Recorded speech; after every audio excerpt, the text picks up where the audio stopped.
دیگر شہروں کی طرح ڈیرہ مراد جمالی میں بھی 3 دسمبر کے دن کو معذوران کے عالمی دن کی مناسبت سے منایا گیا۔ انجمن معذوران کی جانب سے ضلعی صدر ثناء اللہ بنگلزی کی قیادت میں ڈسٹرکٹ اسمبلی ہال ڈیرہ مراد جمالی میں ایک پروقار تقریب کا انعقاد کیا گیا۔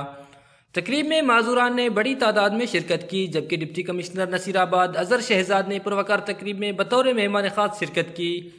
اس موقع پر deputy commissioner Nasirabad Azhar Shahzad, admin Uch power plant private limited Tariq Jamali, Jamaat Islami کے ضلعی امیر بشیر احمد ماندائی و دیگر نے معذوران کے عالمی دن کی مناسبت سے خطاب کرتے ہوئے کہا کہ آج کے دن کا منانے کا مقصد معاشرے میں موجود معذوران کی حوصلہ افزائی کرنا ہے اور ان کے مسائل کو اجاگر کرنا ہے۔ یہ معذور ہمارے معاشرے کا حصہ ہے، ان کو خود سے کمتر نہیں سمجھنا ہے۔ انجمن معذوران کے صدر نے موجودہ حکومت و ضلعی انتظامیہ سے اپیل کرتے ہوئے کہا کہ معذوران کے لیے ضلعی سطح پر ٹیکنیکل سینٹرز بنوانے چاہیے تاکہ ہر معذور افراد ہنر حاصل کر کے عام عوام کی طرح کسی دوسرے فرد کا محتاج بننے کے بجائے اپنی گزر بسر خود کر سکے۔ جبکہ تقریب کے اختتام میں اچ پاور پلانٹ پرائیویٹ لمیٹڈ کی جانب سے معذوران میں کمبل، راشن و دیگر سامان deputy commissioner Nasirabad Azhar Shahzad اور تحصیلدار ڈیرہ مراد جمالی کامران خان رئیسانی کی نگرانی میں تقسیم کیا گیا، جبکہ اس موقع پر ڈپٹی کمشنر کی ہدایت پر کورونا وائرس سے حفاظت کے لیے معذوران میں ویکسین بھی کیا گیا۔